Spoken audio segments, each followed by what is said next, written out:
appreciate all of you for joining us today. We understand that our schools are under a great deal of stress, and we hope that we can all work together to help our students receive these PEB benefits, for which a lot of our students are going to be eligible. Another reminder, today's presentation is being recorded and it will be posted on our Nutrition Services webpage. And following the webinar, we will provide that information as to where you can find that. The Nutrition Services webpage is also going to host a copy of the email that was sent out last week and some other helpful documents to help you with all the different components of this P-EBT plan. One more thing, my name is Christy Nye, and I am a specialist with Nutrition Services at the Nebraska Department of Education, and I volunteered to give this webinar today. There are several other team members here who are working directly with the P-EBT plan, and all of us are working together to try to help make this process be as smooth as possible. And all of us are going to work together today to answer your questions, and then in the preceding weeks also respond to your questions as quickly as possible. Before I dive into it, I wanted to provide a little bit of an outline. In today's presentation, we will review what is P-EBT. That way we are all on the same playing field, understanding all these acronyms and kind of the intent of the program. Then we will review Nebraska's P-EBT plan, and we will spend a lot of time in the student eligibility determination, what that really means. We will also review the responsibilities of our LEAs, our local education agencies, which includes keeping Launch Nebraska up to date and uploading data to the NDE data upload portal. And then we will spend some time reviewing who you contact with your questions. So what is P-EBT? P-EBT, or the Pandemic Electronic Bank Transfer, is part of the U.S. government's response to the COVID-19 pandemic. The Family First Coronavirus Response Act of 2020, which was also amended by the Continuing Appropriations Act of 2021, as well as other extensions acts, provide the Secretary of Agriculture the authority to approve state agencies to administer P-EBT benefits. On January 22nd of 2021, USDA announced that it is increasing the P-EBT benefit by about 15%. This would provide more money for low-income families and millions of students across the U.S. who are missing meals due to school and childcare closures. Throughout EBT or P-EBT, eligible school children can receive temporary emergency nutrition benefits loaded onto an EBT card, which is like a debit card, which can be used to purchase food at local food retailers.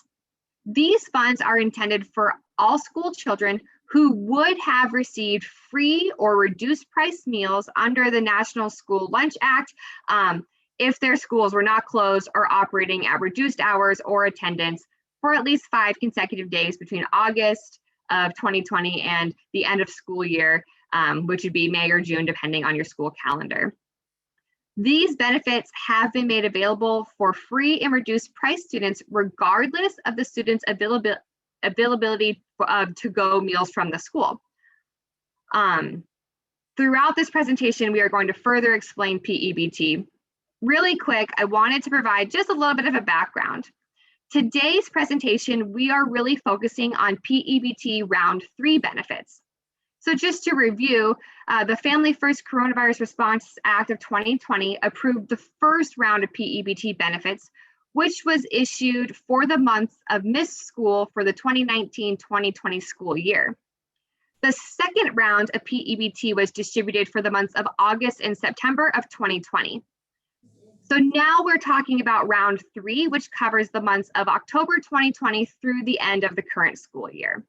And as I said on the last slide, on January 22nd, USDA announced that they would be approving these benefits, and Nebraska just recently was approved to start distributing these benefits, and that is what we are calling round 3.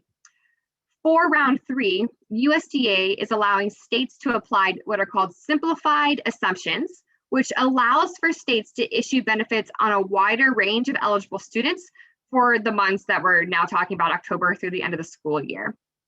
As I said, today's webinar will be really focused on round 3 benefits. We understand that our schools have already submitted data for various rounds of P-EBT, and we greatly appreciate you all helping us ensure that students receive the benefits that they are eligible for. Once again, P-EBT round 3, just like rounds 1 and round 2, are focused on free and reduced price students who are forced to miss school for whatever reason for at least 5 consecutive days. There are a wide range of reasons why schools may have been closed, and we're going to talk about those later on into the presentation. Based on updated USDA guidance, the Nebraska Department of Education and the Nebraska Department of Health and Human Services have teamed up to simplify the administration and distribution of P-EBT funds. The simplified approach aims to identify eligible students by using one second. I'm seeing that you guys are only seeing the first slide. Is that still the case, Jenna?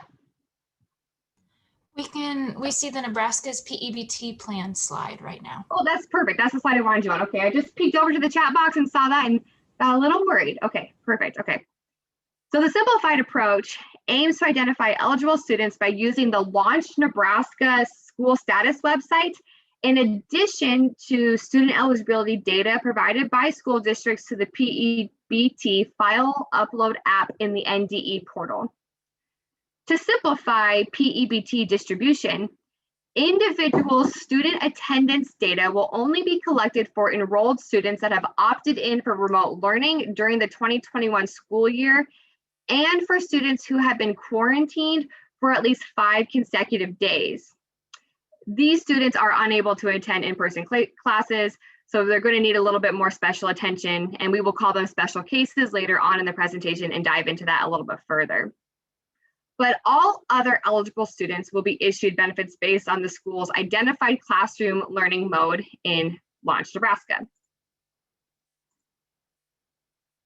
As I said on the last slide, USDA is allowing states to utilize simplified assumptions for P-EBT round 3 benefits.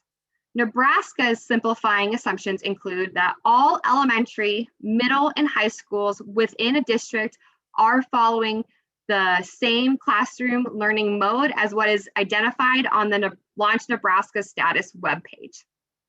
We are also simplifying this idea of what a hybrid schedule is. So if a school is operating with a split or a hybrid schedule, the simplified assumption is that it is a 3-2 school week with 3 days in school during the week and 2 days out of school during the week. And then finally, the third simplified assumption is students who follow a split or hybrid learning mode are fully remote when they are not attending school and they do not have access to meals. This simplified assumption is applied regardless if the district is providing opportunities for these students to receive meals. As I said earlier, these benefits are intended for students who qualify for free or reduced priced meals, and they attend a school which has been closed or operating at reduced attendance or hours for at least 5 consecutive days during the 2020-21 school year. This 5-day disruption to the learning environment can take place anytime during the regular school year for 2020-2021.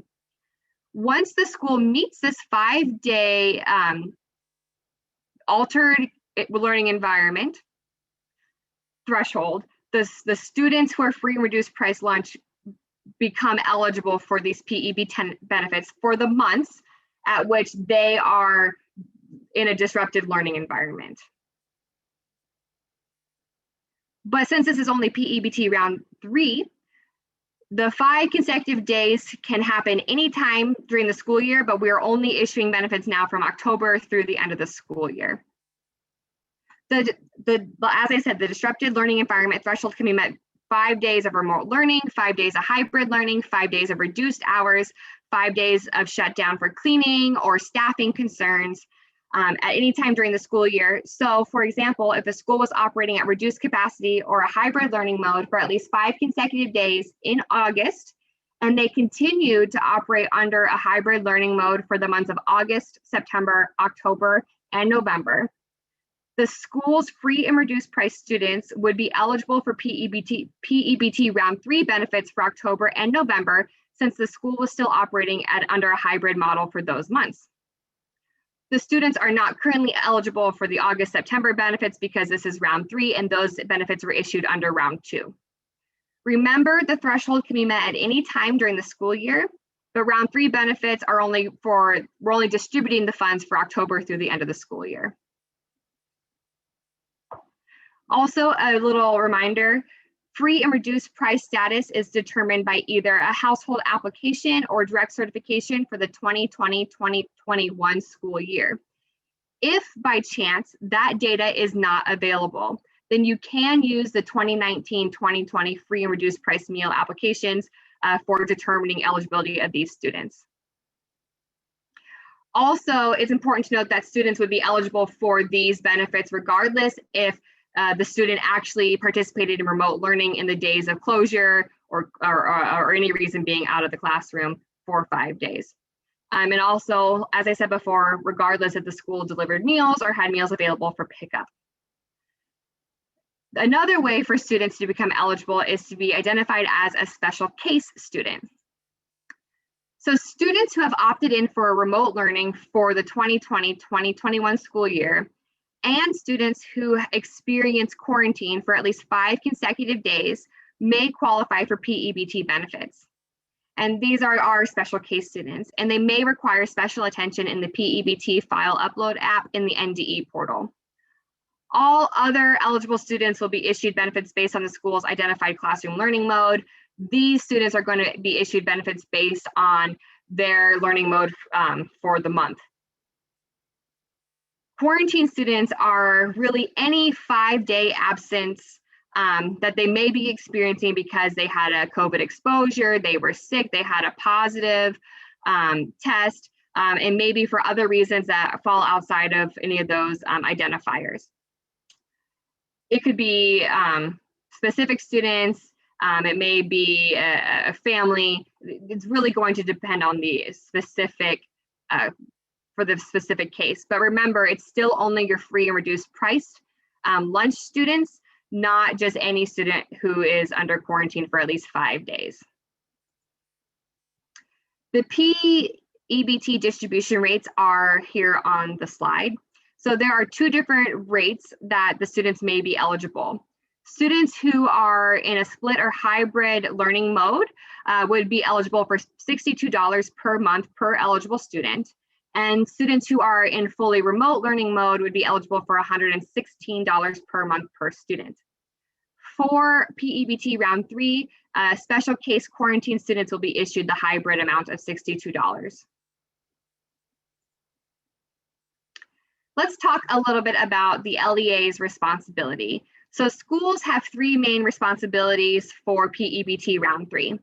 The first responsibility is keeping Launch Nebraska's school classroom learning mode updated through the Launch Nebraska status website. The second responsibility is uploading eligible student data into the NDE portal. And then the third responsibility is communicating it and notifying your families. So first we're going to talk about Launch Nebraska. Districts are required to update the Launch Nebraska status website as classroom learning mode changes. It is important that districts make sure the information in Launch Nebraska is accurate and up to date for all months of the 2020-2021 school year. This is because once a school is operating at reduced hours or attendance for 5 consecutive days, their free and reduced price students become eligible for P-EBT benefits. NDE will use the learning mode identified on the Launch Nebraska website to determine learning status eligibility for all non-special case students. After the initial status is entered, schools need only update their classroom learning status when a change is made. Also, this data may be used for a variety of purposes in the future, like researching student success rates. So we really encourage you to please do your best to make sure that Launch Nebraska is up to date. Schools can also go back and backfill for previous school days in Launch Nebraska. So if you haven't looked at Launch Nebraska since August and you know that you had a school shut down for whatever reason, or you were operating hybrid for specific months, please make sure that that information is accurately represented on the Launch Nebraska webpage. For example, if your school district switched from in-school learning on February 1st, the online form would need to be completed indicating that a change was effective February 1st, that you went from either fully remote to in-person or hybrid to in-person. But if you have not experienced any school-wide closures, then it just needs to make sure that it says in school for all of those days in the year. And we know that's the case for a lot of our Nebraska school districts. A little bit of a review of the different learning modes. The Launch Nebraska website lists 3 classroom learning modes: in school, remote, or split. Districts that are operating with 100% of their students in the building, excluding students who have opted to be remote or in quarantine, are listed as in school.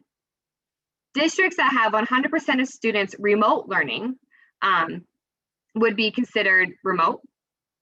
And districts that are operating under any hybrid delivery model would be listed as split. Launch Nebraska should represent the school-wide status, and as the status changes, it needs to be updated. As I said previously, special case students do not fall under these categories as they will be identified separately, but we still need to make sure that Launch Nebraska is up to date because your school-wide benefits will be based on the information provided here. Now, before we jump too far, I kind of wanted to do a quick break and look at our questions in regards to what is P-EBT, student eligibility, and Launch Nebraska. Does anybody have a question they want to address before we start talking about the NDE portal?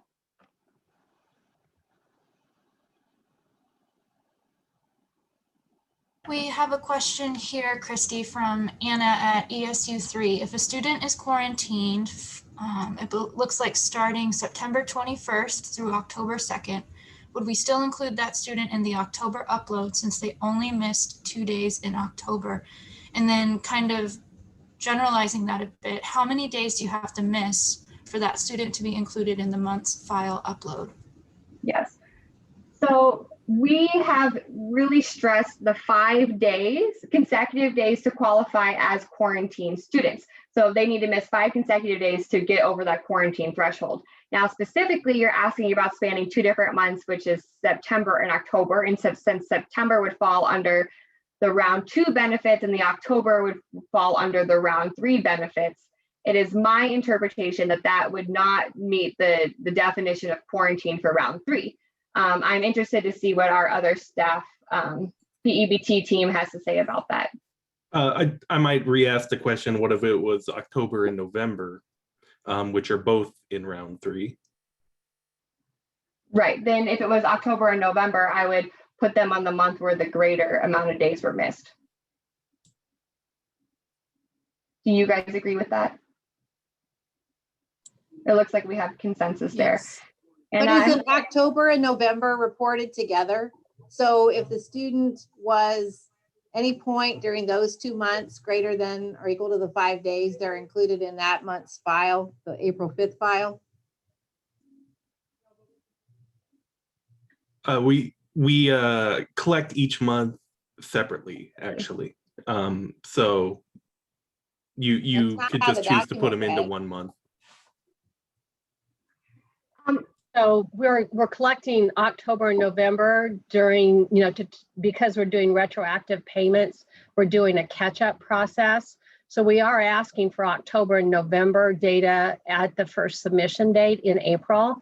However, they are separate files and we're going to treat them 1 month at a time. So if the 5 days fall within that month, then you would report them on that month. If they come over like in the November case and there's only 2 days, we have to try to keep it as simple as possible. And our agreement was that they have to miss at least 5 days within the month that you're reporting. So in that case, if they transferred from October, November, and there's only 2 days in November, we'd ask that you not report that student in November, but they would get benefits in October. So I don't think that's very clear on the documentation that you're wanting really a separate file for each month, because our interpretation was that you were lumping those 2 months together, and we were going to check those 2 months in one batch. So if you go to the actual P-EBT portal piece, you'll see that there is a spreadsheet, and then it asks you to select the month that you're submitting data for.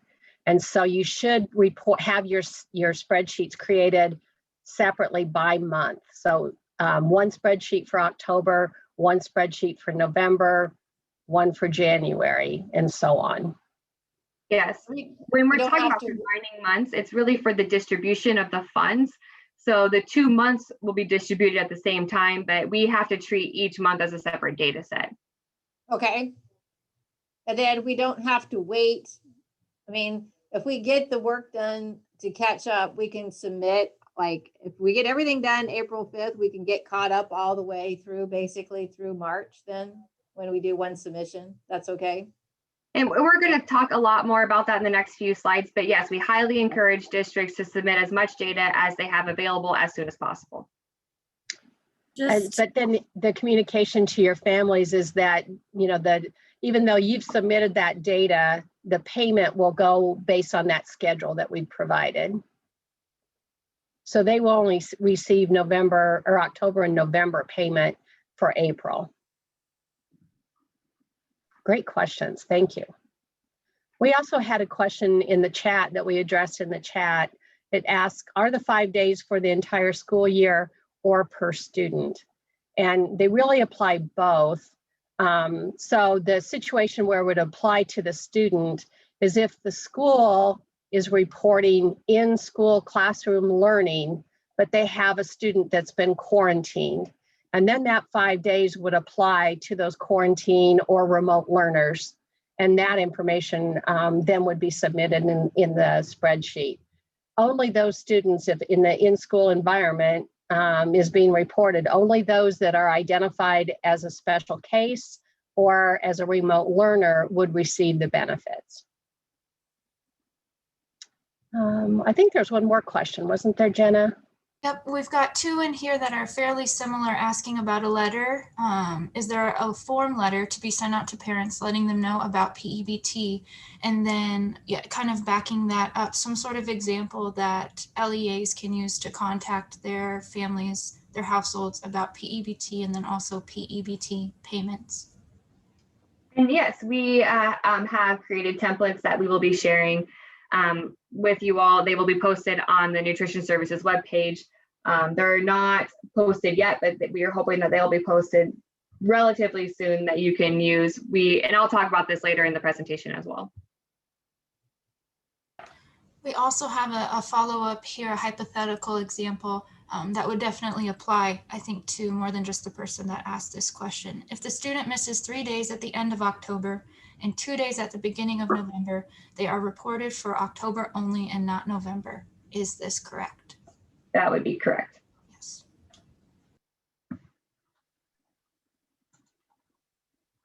Thank you guys for all of your questions. It really helps us make sure that we are doing our best to communicate the messages more effectively and being more clear.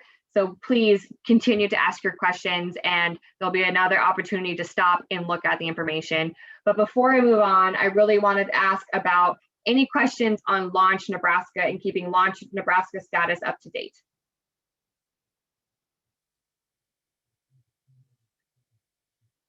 Leon kind of had a question about if their district is doing in-person and remote, then should they be considered hybrid? I would say no, but I'm not exactly sure what you mean when you say that you are doing in-person and remote. Is it every other day, or do you have the elementary is in person and the high school is fully remote? Or I completely agree with Max's answer. If you tell every student in your district, you are welcome to come to class, but you can attend remotely if you want, then since the student has the opportunity to come to class full time, then this district or the school will be considered in person. If you are in a hybrid model, then you would be considered hybrid. And we do highly encourage you guys to reach out with your specific questions to nutrition services, and we will do our best to answer you quickly.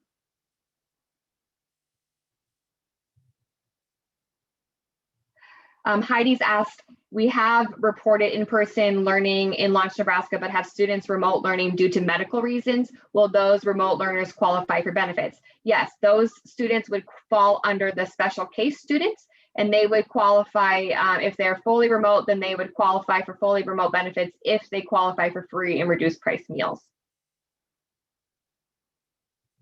And then Stephanie says, in Launch Nebraska, if our status was incorrect dated back in August and I change it now to correct the mode, when should I date this? You backdate it for the day at which the status is accurate.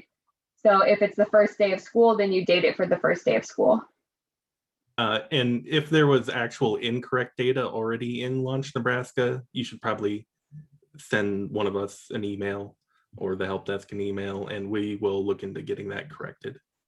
I will include here in the chat, there is actually an online form that Launch Nebraska has set up for any questions or concerns. I will include that link here in the chat. So if you see a discrepancy in what your district has actually been doing as compared to when you look at Launch Nebraska, utilize this online form to let them know that a change needs to be made.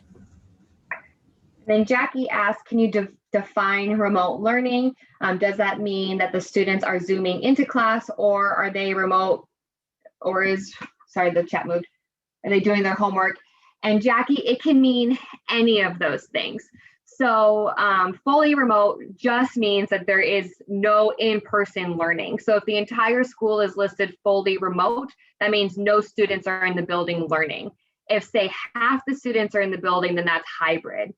If a student has opted to stay home for medical reasons, or maybe they live with somebody who is medically compromised, or for whatever reason has opted to be not in person, that would be a special case student who is going to be fully remote. I hope that answers your question. I see one more listed here, Christy, from Leah, asking about the option that most closely describes their elementary school. They're operating both in person and remote. I think the focus here again is what is the school-wide policy for attendance. If students are being asked to or given the option to participate in school, then that would be the classroom learning mode that you indicate in Launch Nebraska. If you have students that are individually opting into remote, they would fall into one of these special case categories, the remote learners, and they would be eligible for benefits in that way.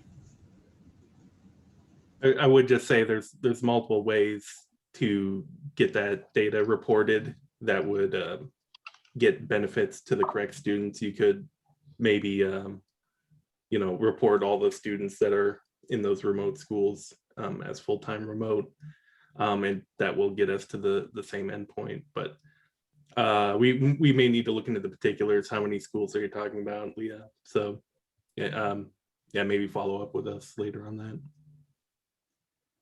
So Patty has asked a question in regards to the 5 consecutive days. So I just want to restate, there's 2 different 5 consecutive days for eligibility, and I want to make sure that we're clear on the 2 differences.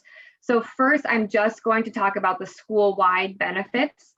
So if the school has interrupted learning for 5 consecutive days at any point during the school year, so that could be 5 days of hybrid, 5 days of shutdown for cleaning, 5 days of shutdown because you're low of staff.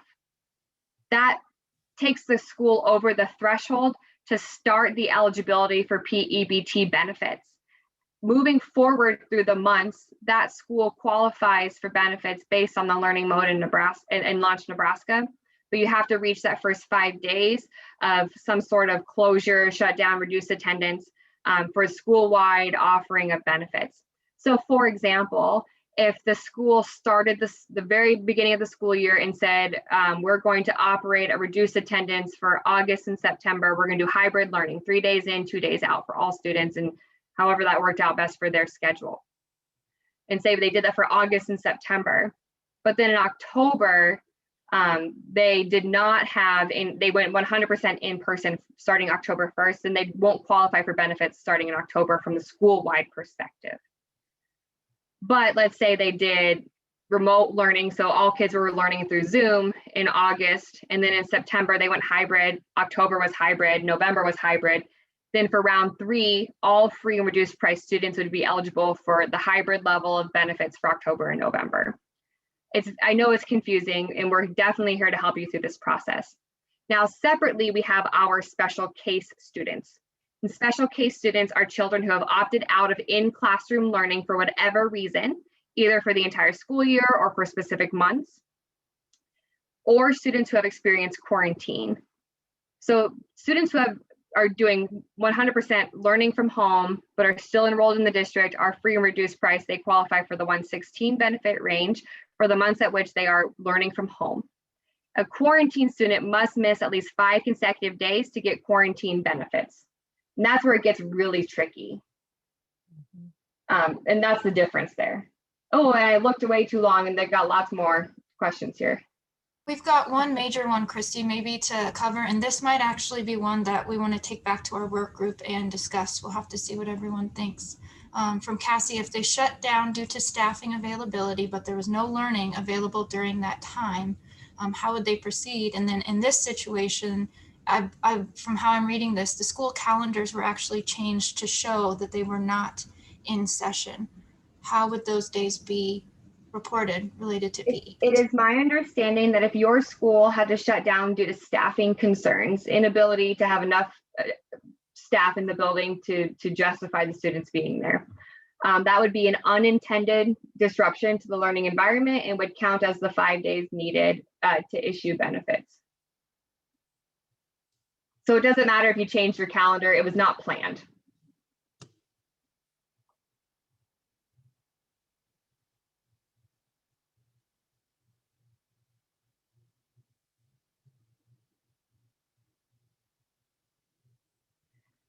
So we have a question: if a student misses 5 consecutive days in October, does that mean that they are eligible for that month only? Correct. So for special case students, so students in quarantine or students who are out of the classroom for at least 5 consecutive days, it's only for the months at which they missed those days. So you may have a student who missed 5 days in October and then 5 days in January, but no other absences due to COVID. Then they would qualify for benefits in October and in January, but they are only qualifying for the benefits at which they miss those days, or the months at which they miss those days, not every month following.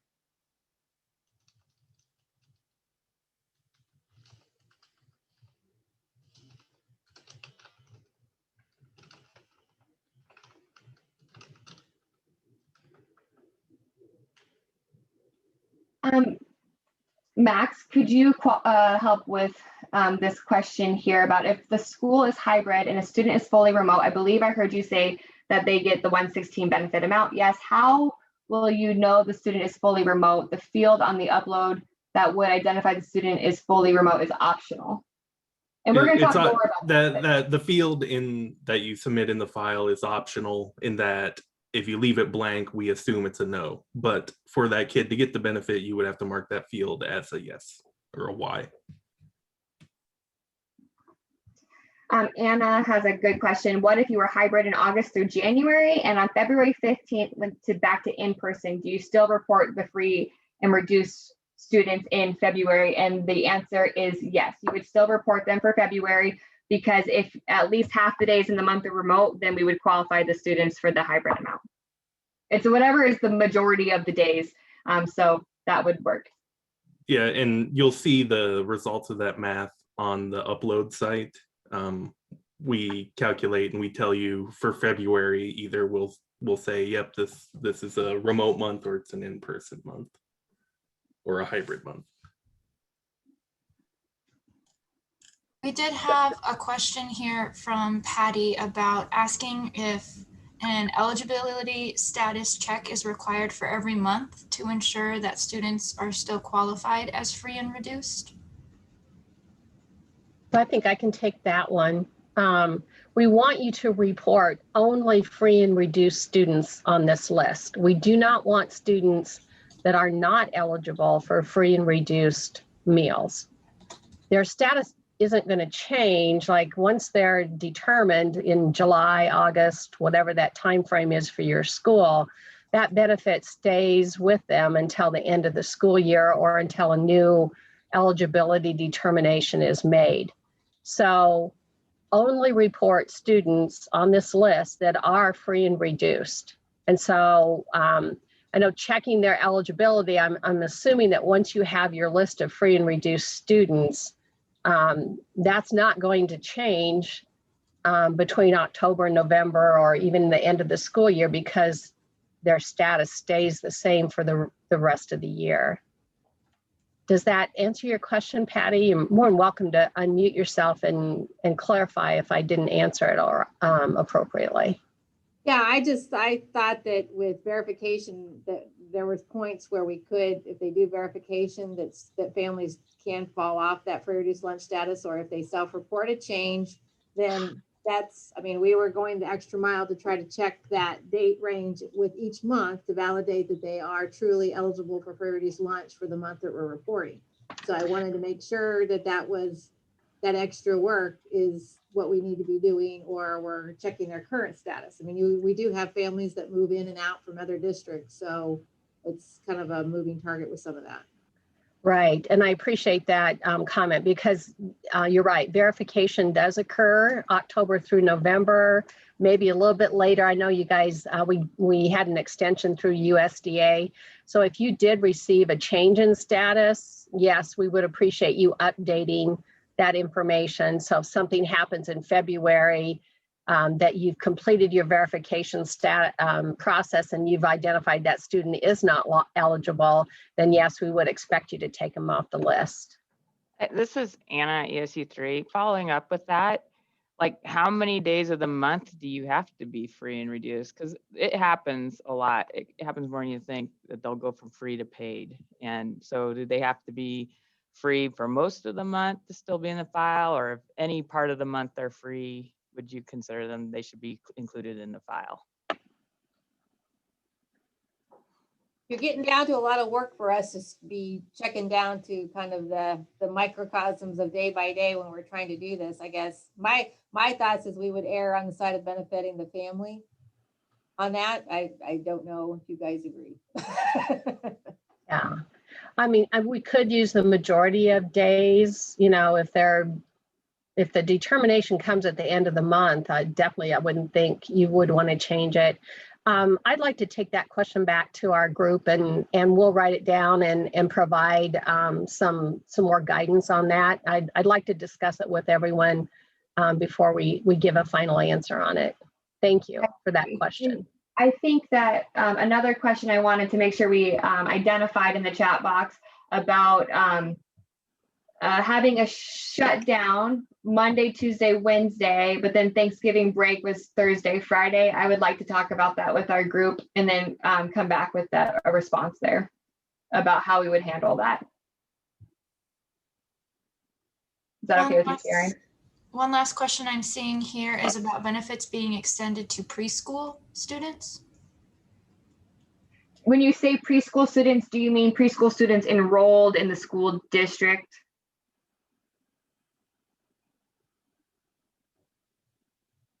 Like the district offers preschool. Yes, So they're saying. Yes, those students would be eligible as well, as long as they're enrolled in the district. And their meals are being claimed through the school lunch and not child and adult care food program. Yes, I guess that's an important distinction. Or the summer food service program right now, if that's what you're operating with.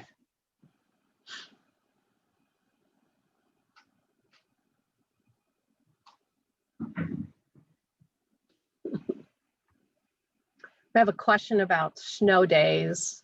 I'm not sure how it works at school, at your districts on tracking attendance and knowing whether the school's closed that day.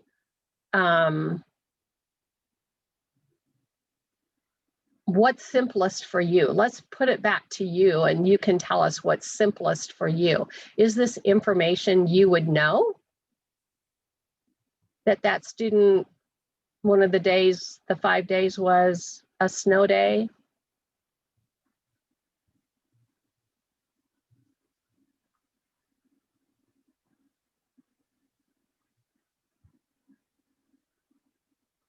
And I think, you know, Christy and Jen and I were talking before we started the webinar. We're just doing our best to try to get the best data possible. And I think a lot of this can be based on honor system. You know, if you feel, you know, if it's 4 days versus 6, you know, we want the minimum of 5 days, obviously. But if one of those falls on a snow day, I mean, you know, I think we can rely on you to use your judgment on in some of those situations. Any ideas on I'd like feedback from you guys. We're not hearing anything, so I would say that yes, I would agree that if it's a snow day and, you know, the family would have, you know, that would have been their 5th day, we ought to do the right thing. You know, we picked the number, but you know, if we all try to do the right thing for the families, then I think we can move forward with that. Otherwise, we're going to what if this to death, trying to figure out all the rules and how to interpret it. And trying But to I think get the right exact students, I think is really, it's challenging, and under the timelines that you're trying to get us to get this data to you, I really think we've got to try to hit the. But I know we're going to get nickel and dime from families about why they didn't get something. So that's, you know, and I don't want to have our nutrition services department have to field a bunch of calls on this, on why not me, why not me, why not me. So I would encourage us to try to be more inclusive of things versus not. Yeah, and plus, you don't want one district deciding one thing different than another district. I mean, it would be better if NDE directed us to tell the districts, do count snow days or don't if they're contiguous to a school day that the student missed, you know, or something like that. But yeah, I mean, because you also have the kid who was quarantined all over Christmas break and missed the first 2 days of January. That's not going to get counted if the school wasn't totally remote. So we're going to have those angry calls too. We are tracking all of your questions, and we will be putting together a FAQ document, trying our best to provide the clearest guidance for all of these questions. So as your questions come up, even beyond this webinar, we encourage you to send them in to our email, or even you can give us a call, and we will, if we can't answer it now, we will work together as a team to provide a good, concise answer for you. So yeah, and we agree. We want to make sure that as many students as possible get the benefits of which they are eligible for. I do want to talk about one question I saw in the chat box in regards to if you are operating under the summer feeding service program due to all the waivers that were available this year. And that does not change your need to provide this data. Almost all the schools in Nebraska are operating under the summer food service program, and these benefits are still available to the students who are who are in a school that's operating with that program. So great question. Yes. Could I ask a question of the ESU personnel? My understanding from our IT person was that they were going to pull this data for us and be able to look at attendance and in our student information management system who was identified as free or reduced during the months, and then provide that to us rather than us having to search. So I guess the ESUs, if they all are consistent with how they interpret the 5 days, we should all be consistent. Well, it's going to be, well, it's going to depend on your student system. I'm at ESU 3 and we write the system for SIMS, but I can tell you, I'm going to have to talk to each district about how they track the quarantine kids. Because some tracked it in attendance, some put it in a child comment, some have it in comments in attendance, and we're really going to be doing some digging. So it's not going to be fun. I'm just going to tell you that for some districts. I think every district's going to run into this a little bit. Yep, those remote learners for those times is really the really hard thing to do. And I agree, depending on how every district might have done something a little twist on that, and it's not straightforward to get that information and guarantee that you're getting, you know, the exact right thing with those 5 days. So it's going to be the best that people can do based off of what they've got. So how do you know who is, have your remote students been identified? I mean, a student that's opted for the school year to be a remote learner. Do you have a list of those students? I think those students are easy to identify. It's the quarantines that are going to be a problem. So Because tell me, we have some flexibility, I think, in adjusting our plan. The quarantine piece was what USDA insisted we added back to our plan. And so my thought is, if you had a student that missed 5 consecutive days, could you make the assumption that it was due to COVID? well, if someone can defend that in an audit by the Fed, sure. I don't know how you can do that because people go out of town all the time. I mean, in Okay. spite of the pandemic, they have funerals, they have to leave Well, town, they're but- gone for 5 days. But Consecutive Leah, we days. know the difference between a sick day and a vacation or an Yeah, excuse. true, I mean, true. there's we a do. difference. I thought the question was if we know if they're just gone 5 days. Yeah, I mean, we know the difference between a sick day and, I mean, I would think you'd only look at sick days if that would be, but I'd want that in writing from NDE that that's okay to do. Yeah, I wouldn't want to there's get. a lot of anybody kids that more are in trouble. sick out in the hospital and things like that have nothing to do with COVID. And you're not necessarily marking them attendance wise. If they're a remote learner, they're still, I mean, that's Right. not- I was referring not to the remote learners. I was thinking of them separately because it sounded like everyone knew who their remote learners were. And that you don't, I don't know, you probably track attendance on them, whether they're at the Zoom meeting or Right. submitting assignments, however that's done. I was just trying to work out a way that maybe we could simplify identifying the quarantine without going to the parents and saying, was your child out these 5 days because of COVID? And if there's special situations, like the hospital situation, the vacation situation, that you'd be able to tell the difference without having to go to the parents. I'm just trying to brainstorm some ideas that would simplify this for our schools. If they're quarantined, they still may be doing remote learning just for that short period of time. So just because they're quarantined doesn't mean they're not connecting. So I don't think you can differentiate. I mean, they're both could both be the same. They're remote learning Okay. and they're quarantined. Thank you have for the that issue of- For the sake of benefits, the remote learning, you should report them as remote learning over quarantine. Well, I guess if you report them as both, we will see them as remote learning and we would give them remote benefits. It's the whole- But I thought but when you say remote learning, isn't that for the full time? But because if they quarantine, let's say quarantine for 15 days, they may not have COVID, they just can't come to school. So they're going to do remote learning for those 15 days. You don't want us to report them as remote learners, right? Even though they are remote learning, but they would be reported as quarantine because it's just that time that they are quarantined. Yeah, I'm Correct. sorry, you're right. They're not full time. Okay, thanks. Correct. For the sake of time, I do want to honor everybody's time, and we have 10 minutes left and we have more in our presentation. We really encourage you to keep asking your questions about clarifying some things. There is one more statement in the chat box I want to make sure is clear. This benefit is for free and reduced price students based on a 2021 or 2020-2021 application or direct certification. If you do not have 2020-2021 application data, it is okay to use the 2019-2020 data. We prefer the 2020-21, but understand that it has been difficult to get that completed in a lot of districts.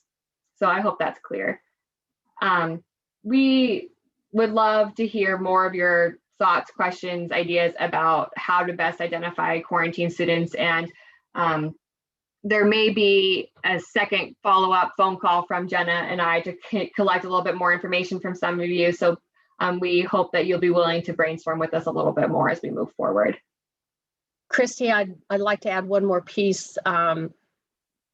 related to the free and reduced applications. In your communication, if you would encourage your families to apply for, if they feel they're eligible to go ahead and apply now. Their P-EBT is going on to go on through the summer, and how that's going to look, we don't know yet. But I would encourage any family that feels they're eligible to get an application in now so that they can be eligible for the summer months. So if, in your communication with your families, do encourage them to fill out those applications in order to ensure they get the benefits over the summer months. Thank you. Great discussion. Thank you, everybody. We spent a lot of time talking about the file upload app in the NDE portal. And on the next slide, I'm going to hand it over to Max to give a little bit of more information about how this works.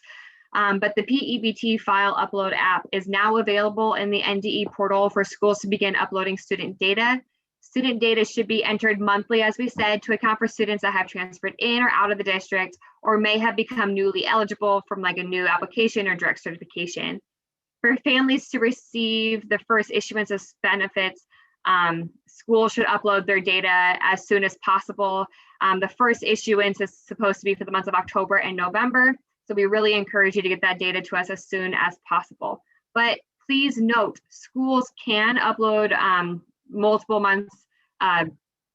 So you could, tomorrow upload October, November, December if you have that information available. And also, it is a rolling deadline. So for some reason, if you miss getting the October and November data into the portal by the 5th of April, that's okay. You can upload it and we will get the benefits issued as soon as possible to the families. We understand that that's kind of a short time frame to get the first set of months in there, and we really want you to put the data in as soon as possible, but we understand it might be a little difficult. All right, Max, over to you.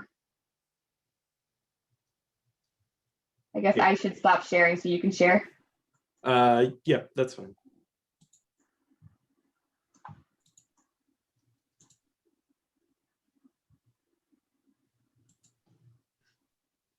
All righty.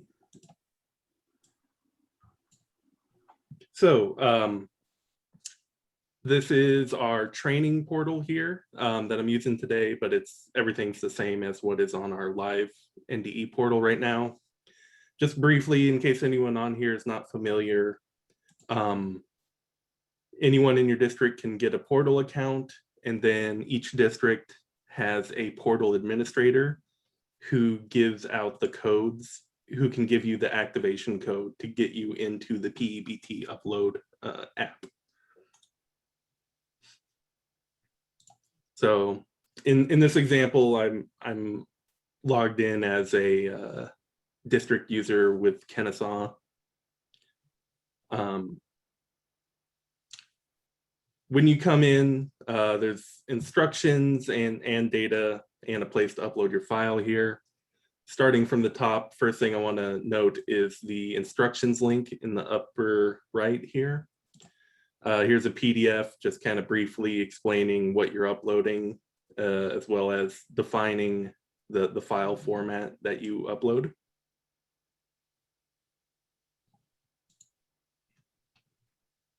When you're back on the page though, the first thing you need to do is select a month. Like we've been saying, we are collecting this data per month because the benefits are issued per month. So you've got everything from October to May to choose from right now. So once you pick a month, we then go out to the Launch Nebraska website and look at the data. And we see the data you have there. I guess in this case, Kennesaw is just marked as in school. And we'll do the math and say your elementary school is being marked as classroom, your middle and your high schools are marked as classroom. Launch Nebraska collects it as just these three: elementary, middle, and high. So this tells you right here. So if this says you're being reported as classroom, there's no reason to upload all the students until you get that corrected, assuming if your schools were actually in a hybrid or remote status, you need to go correct that on Launch Nebraska first before you come here. For this example, though, let's pretend let's not worry about that. So here, yeah, this is just a summary of the data that's out on Launch Nebraska. Once we get past that, here we are talking about the file upload. There's two options. You can download an empty template here, which is just the same columns that you see in the instruction manual. Or, and this only applies to public districts, we will try to generate a pre-filled template file for you based on data that you've uploaded to Advisor. So the FRL students you've uploaded in Advisor, as well as their parent information if you've uploaded that. We'll try to generate everything we can based on the data we have. But no matter what, it's not a fully automated process. You will still have to look at that file and fill in the missing stuff.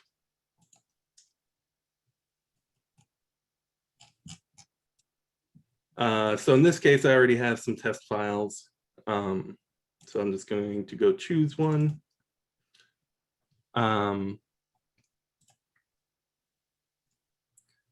So after you've uploaded the file, you can see it on the list here. You can see I'm uploading this file to October.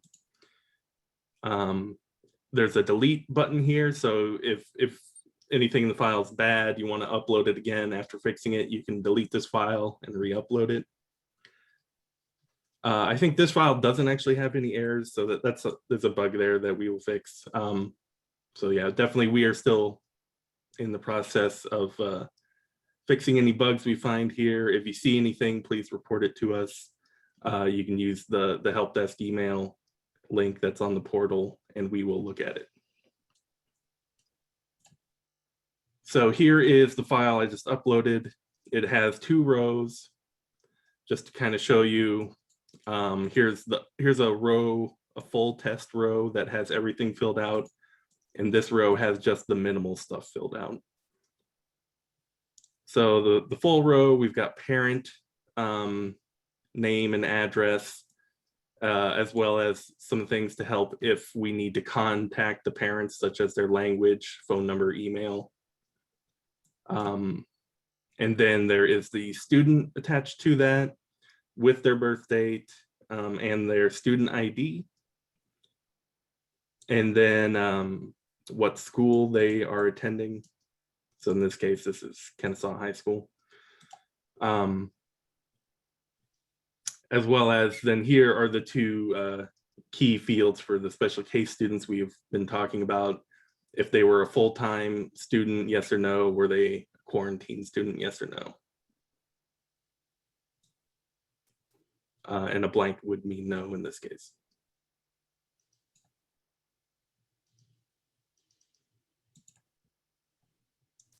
Parent guardian email shouldn't be required, I don't think. If it is marked as required, I think we need to change that. Let me just upload another file real quick.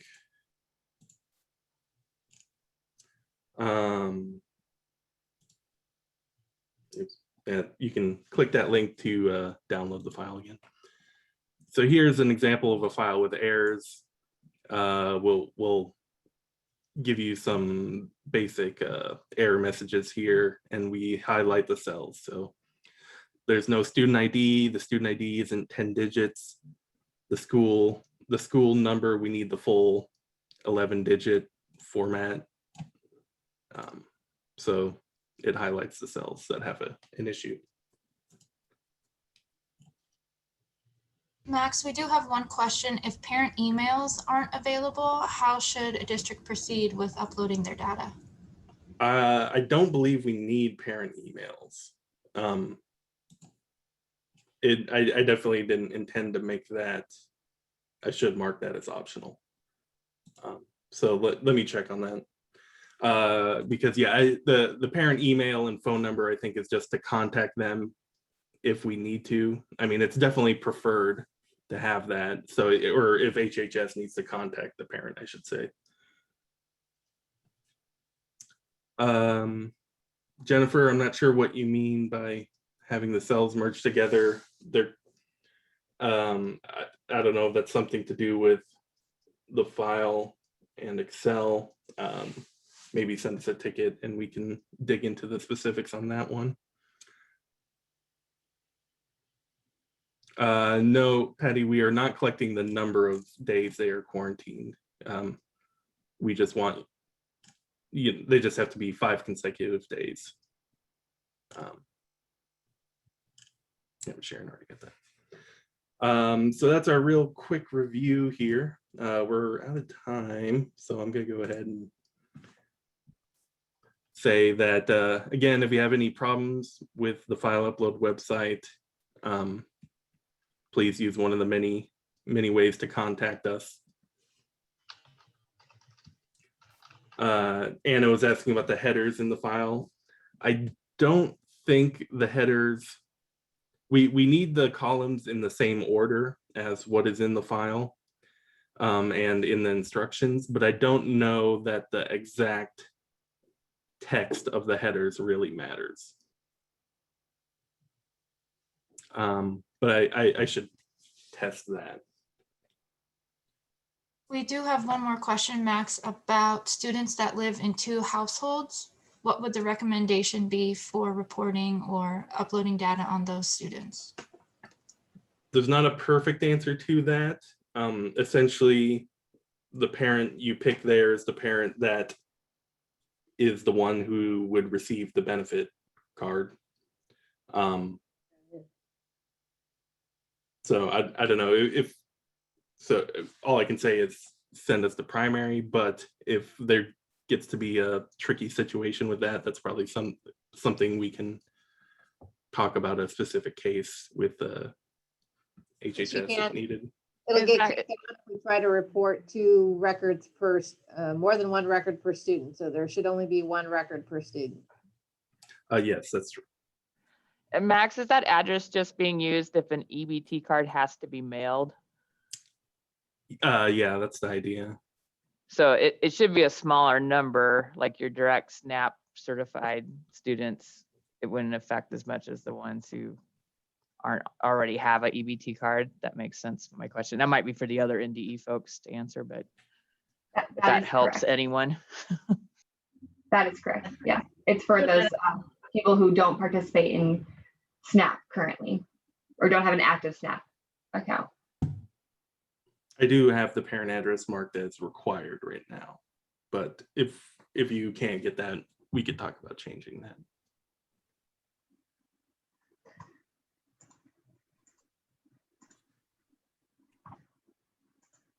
All right, thanks, Max. Foster parents are eligible and can be included. So if a student is living with a foster parent, A foster child's eligible for free meals. That now the household doesn't receive all those benefits. Benefits aren't extended in foster children. So just the foster child's name should appear. Unless the family has an application that approves them for free or reduced meals. But should the address or parent we send be the foster parent? Oh, I'm sorry. Yes, definitely. Because that's who would be buying the food for the family, right? right? Yeah. So it would be the foster family's address. We do have one question that might be more universal too. If a student has moved out of the district since the month that we are sending the data in, how should the school proceed? Schools, everyone has the option to provide multiple uploads per month within the portal. And one of the main intentions for that is to go back and correct any missing students, to provide accurate uploads if any additional data provided was not correct. So you do have the opportunity to go back in and make any changes that might have taken place. And here's what I'm thinking. You're saying October that student was in your school and was eligible, but now in November they're not there. That address may not be correct. Is that the situation? She says yes. I think we're going to have to think about that one and get back to you. We'll visit with our folks at DHHS to see how that might be able to be handled.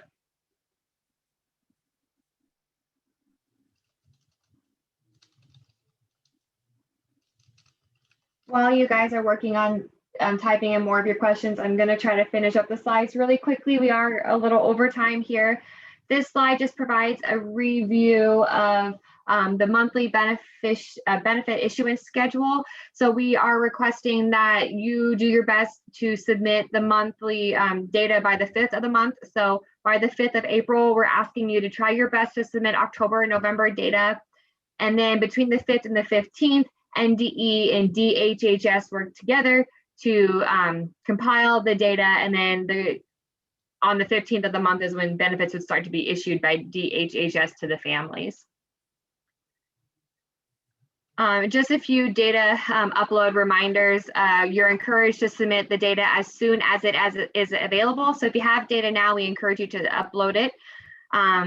The monthly benefit issuances will follow the schedule that was provided in the email, but you can go back and add students to different months if you missed them. So if you missed 2 families that were in quarantine for November, and we're now moved on to the December, January, you can go back and add them and we will catch them to the previous month. So you'd have to reselect November on the portal and then go back that way. Would it still be a full file of all the kids you submitted previously plus these 2 families, or should it be a file with just those 2 additional? Assuming that benefits were already issued for the other folks, you would just submit the missing data. And we had some questions earlier about communication templates. So we do have several different templates that we have put together, which will be available on our website. One is for robocalls, web page notifications, email blasts, text messages, and social media posts. We really do want to try to make this as easy as possible for you. So we've provided these templates. And if you have any questions, please feel free to reach out to us. We are also working on a toolkit that's going to include a lot of this information in greater depth. And as we hear more questions, we are able to provide better information to everybody. So just a quick review, the school's responsibilities are to make sure Launch Nebraska is up to date, upload eligible data to the NDE portal, not portable, my bad, and to communicate with families. We have discussed this a lot, and it was just this idea of tracking these quarantine students. We were aware that this might be a little bit tricky. We are willing and asking you to please provide us with information on how you can collect this data, if you are already collecting this data, and how we can work together to make that process a little bit easier and clearer for everybody. But I'm going to go ahead to the next, my very last slide, as to who to contact with your specific questions. And then we'll continue to review the chat box and your questions. But people that are concerned about it being after 11, we can let you go to. So portal or data upload questions, access to the portal, please contact the help desk at advisorhelp@nebraskacloud.org. Launch Nebraska website and classroom learning mode questions can be submitted to the NDE online form. Questions about student eligibility, any questions you have about working through special case students, you can contact us at nde.nsweb@nebraska.gov, and we will do our best to provide you with the best answer. And if we can't, we will meet as a group, a PEBT group, to discuss it. And then PEBT card and benefit issuance questions can be submitted to DHHS. So this is, I never got my card, I lost my card. Those questions would be good for DHHS. And we are all working together to try to do our best to provide you with the best information and the most help we can to make this process go smoothly. And, oh, I went one too far. Back to the slide here. Yes, we'll be posting actually the slides to the website, and then we will send out the link to everybody. It's a little bit easier on the file size that way.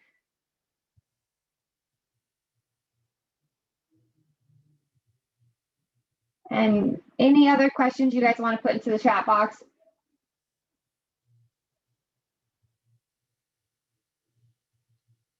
A couple questions have come through here, Christy. We have some students who are FDC eligible but do not accept the benefits. They choose to be full pay. Should those students, those households be reported? The answer is no for that. They would need to qualify and accept those free and reduced benefits in order to be issued P-EBT benefits. And then we have a question about contacting families. Do we contact just those families that would be eligible for the extra P-EBT benefits?